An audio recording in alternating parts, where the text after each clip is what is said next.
Bismillahirrahmanirrahim. Assalamualaikum warahmatullahi wabarakatuh. Halo anak-anak ibu sekalian, hari ini kita akan membahas tentang tata cara berwudu lengkap dengan bacaannya.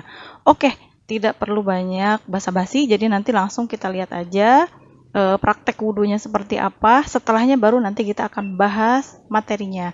Oke, selamat menyaksikan. Baiklah, dalam video ini ibu akan dibantu oleh Ustadz Mustafa untuk mempraktekkan wudunya.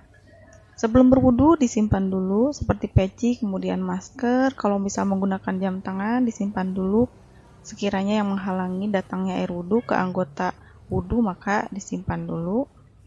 Sebelum memulai diawali dengan bismillahirrahmanirrahim. Kemudian membasuh kedua telapak tangan sambil membaca Allahumma hfadz yadayya an ma'asika kulliha. Membasuh kedua telapak tangan sebanyak 3 kali. Selanjutnya berkumur-kumur sambil membaca Allahumma a'inni ala dzikrika wa syukrika. Semuanya sebanyak 3 kali. Kemudian menghirup air ke dalam hidung, kemudian mengeluarkannya lagi. Itu juga sebanyak 3 kali sambil membaca Allahumma arihni raihatal jannah.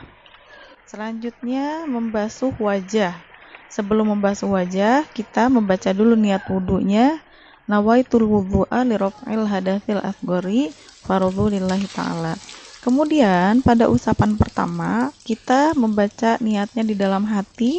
Ya Allah, saya berniat wudu menghilangkan hadas kecil karena Allah Ta'ala.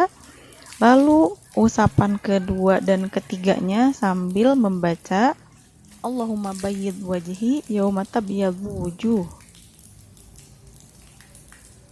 Selanjutnya membasuh kedua tangan beserta siku, yang kanan dulu dengan membaca Allahumma a'tini kitabi biyamini wa hasibni hisabai yasiro.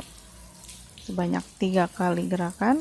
Lalu tangan kiri juga 3 kali dengan membaca Allahumma la tu'tiyani kitabi bishimali wala min wara'i dhuhri. Selanjutnya mengusap kepala dari arah depan sampai tengkuk, lalu sampai ke depan lagi sambil membaca Allahumma harim sya'ri wa basyari 'alan nar. Kemudian mengusap telinga luar dengan ibu jari dan bagian dalam dengan jari telunjuk sambil membaca Allahumma ja'alni minal ladzina yastami'unal qawla fayattabi'una ahsana. Selanjutnya membasuh kedua kaki sampai mata kaki 3 kali.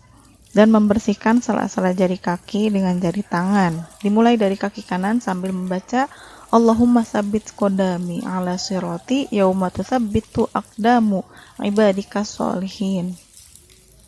Kemudian kaki kiri sambil membaca Allahumma la tazilla qodami ala sirati yauma tazillu aqdamul munafikina wal musyrikin.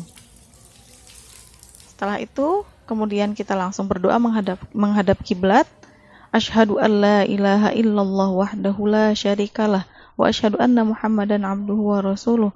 Allahumma ja'alni minat tawwabina wa ja'alni minal mutatahhirina wa ja'alni min ibadikas sholihin.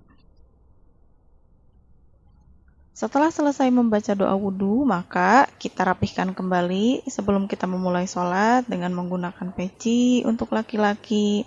Kemudian jangan lupa memakai maskernya karena kita masih dalam situasi pandemi. Kita harus tetap menjaga protokol kesehatan.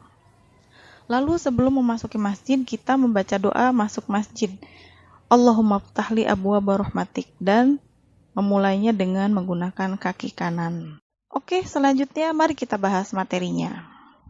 Dari praktek wudu tadi, itu ada anggota badan yang dibasuh dalam wudu itu ada 8. Yaitu membasuh kedua telapak tangan, kemudian berkumur-kumur, menghirup air ke dalam hidung dan mengeluarkannya lagi, kemudian membasuh wajah 3 kali, membasuh kedua tangan beserta siku, mengusap atau menyapu sebagian kepala, membasuh kedua telinga, membasuh kedua tapak kaki sampai mata kaki. Itu semua adalah anggota yang kita basuh dalam praktek tadi. Nah, apakah ke-8 itu masuk ke dalam rukun wudu? Jadi rukun itu artinya adalah perkara yang apabila tidak kita kerjakan maka membuat pekerjaan kita tidak sah. Nah, kita lihat apakah dari 8 anggota tadi yang dibasuh itu semuanya termasuk ke dalam rukun wudu. Nah, ternyata yang masuk ke dalam ke dalam rukun wudu itu hanya 4. yaitu membasuh wajah, membasuh kedua tangan beserta siku, mengusap atau menyapu sebagian kepala, membasuh kedua tapak kaki sampai mata kaki. Adapun sisanya itu merupakan sunnah wudhu. Sunnah itu apabila dikerjakan kita mendapatkan pahala, kalau tidak kita kerjakan juga tidak apa-apa, tidak mendapatkan dosa gitu. Nah, rukun wudhu itu bukan hanya 4, tapi ada 6. Yang pertama niat, kemudian membasuh wajah, membasuh kedua tangan beserta siku, mengusap atau menyapu sebagian kepala, membasuh kedua tapak kaki sampai mata kaki, dan terakhir tertib. Tertib itu artinya sesuai dengan susunan dari awal sampai akhir. Jadi tidak boleh berantakan. Jadi kita kalau tadi dimulai dari membasuh tangan sampai terakhir itu kaki, jadi kita nggak boleh dari kaki dulu atau kita mulai dari kiri dulu. Semuanya dikerjakan dari kanan baru kiri, dari tengah sesuai dengan urutannya, itu namanya tertib. Oke, selanjutnya perhatikan gerakan wudhu berikut ini, yaitu berkumur-kumur dan menghirup air ke dalam hidung kemudian mengeluarkannya lagi.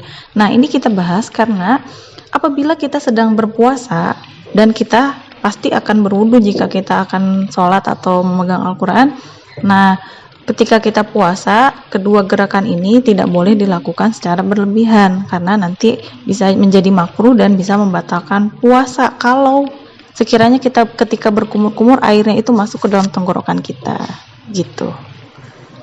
Selanjutnya mengusap atau menyapu sebagian kepala. Kalau kita lihat dari gerakan Ustadz Mustafa itu dari arah depan sampai tengkuk lalu kembali lagi ke depan. Nah, ini bagaimana kalau perempuan?